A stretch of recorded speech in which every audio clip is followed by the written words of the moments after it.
Hey friends, if you wish to fix Werfault exe error on your Windows 11 computer, then please watch this video. I will guide you through the resolutions. Now, here's the reason behind this error. There is a file. It is supposed to be installed with a Windows update, but it has not been installed till now. Now, one way to replace it is using an SFC scan, and the other way is to make sure that all the updates are installed. Now we will proceed procedurally. So right click on the start button and select settings from the menu, and then go to the Windows Update tab on the list on the left hand side and click on check for updates in the right pane. Make sure that each and every update is installed. Now if this doesn't work, then the next solution is an SFC scan.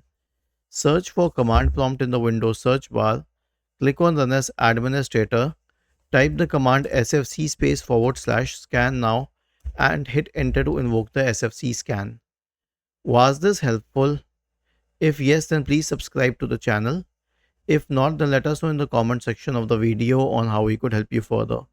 Thank you for watching this video and have a nice day.